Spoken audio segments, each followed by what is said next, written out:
Atëherë do vazhdojmë me pjesën e dytë të përsëritjes për klasën e 11 për provimin e tremëjorit të dytë. Na është dhënë elementi galvanik që përbohet nga elementi A dhe elementi B, ndërto skemën e elementit galvanik.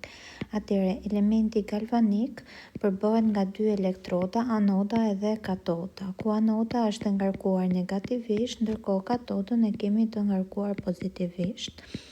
Elektronet e dim që lëvizin nga anoda drejt katodës, gjithashtu këtu kemi edhe një ur kripe që lidh dy tretësirat. Tek B-ja thot shkruaj reaksionet elektrodike, pra në katodën na ndos reduktimi, po të shohim tek elementi ynë është reduktuar elementi B, pra nga B2+ na ka kaluar në B. Ka marrë 2 elektrone, ndërkohë në anod na ndos oksidimi, pra nga A na ka kaluar në A2+.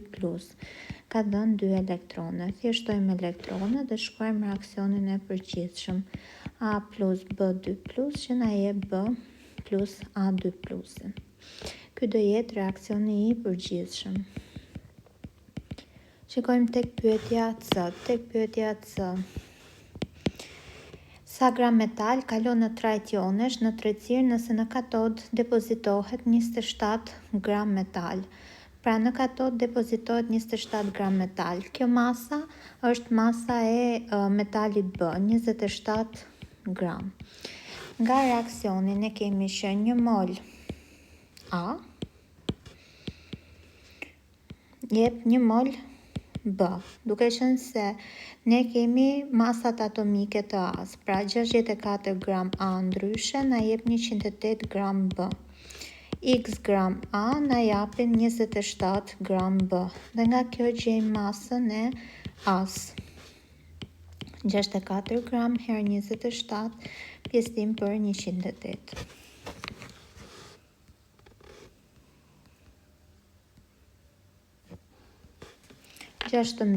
gram A.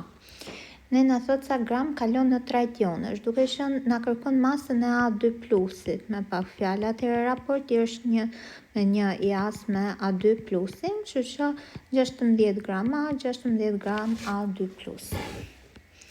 Kalojmë tek ushtrimi tjetër.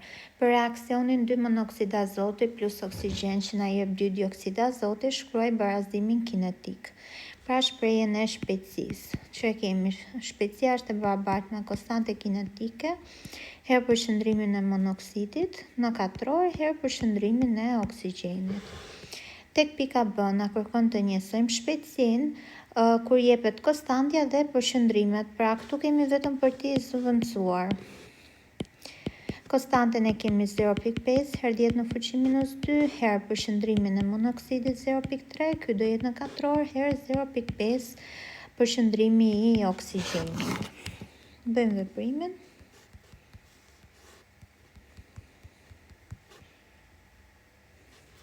Dhe na del 2.25 herë 10 në fuqi minus 4 mol për litër herë sekond. Tani, tek pika C na kërkon të tregojmë si ndryshon shpejtësia kur harxhohet 10% e monoksidit. Pra neve te pika C do na harxhohet 10% e monoksidit. Sasia fillestare e monoksidit ishte 0.3, pra 10% e 0.3 që do harxhohet 0.03. Ne na duhet për të ditur sa është masa e mbetur e monoksidit ose numri moleve përqendrimi i mbetur në mënyrë që të gjejmë shpejtësinë.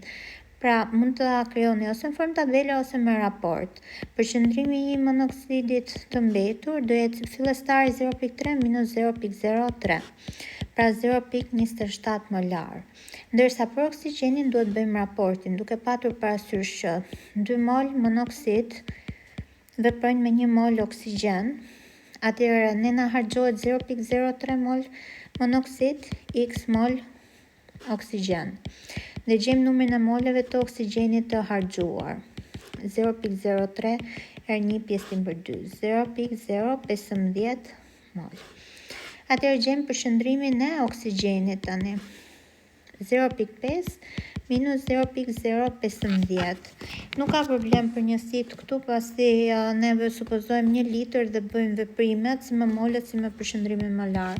0.485 molar. I zëvendësojmë tek shpreha e shpejtësisë, që për ne ishte konstante e përqendrimin e monoksidit në katror herë atë të oksigjenit. Atëherë konstantja ishte 0.5 herë 10 në fushi minus 2, herë monoksidi i mbetur ishte 0.27 në katror, herë oksigjeni mbetur 0.485. Dhe gjejmë shpejtësinë në këtë rast. Bëjmë veprimin.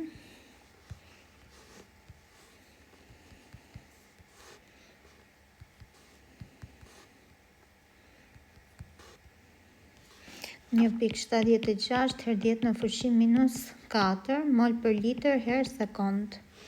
Kalojmë te kushtrimi 5. Jepet reaksioni 2x plus y që jep x2 yn. Na jepet tabela e eksperimenteve dhe ne na duhet të gjejmë barazimin kinetik dhe konstantën e shpejtësisë.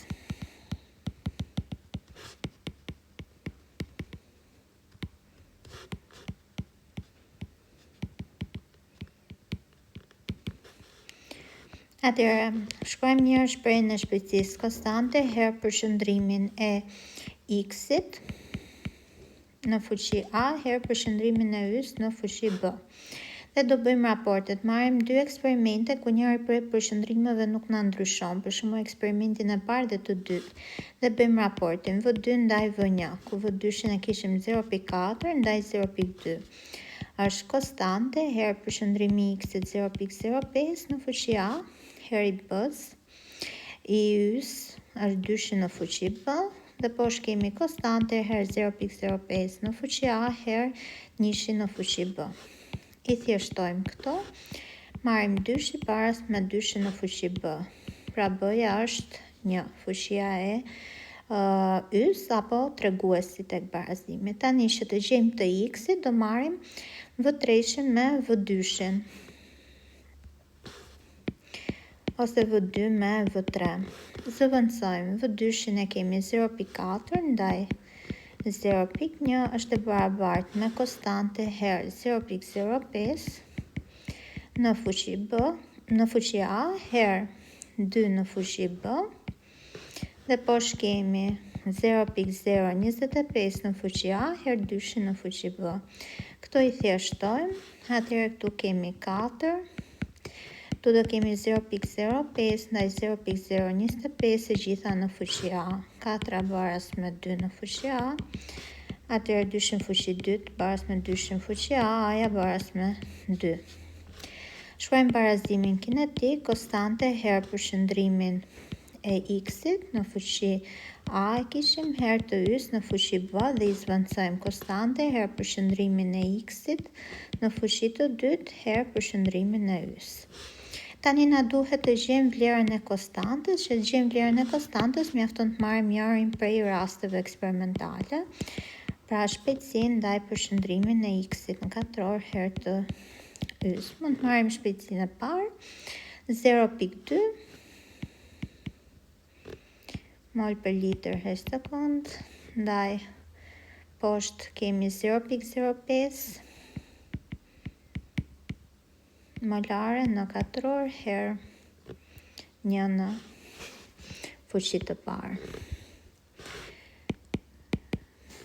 Bëjmë veprimin.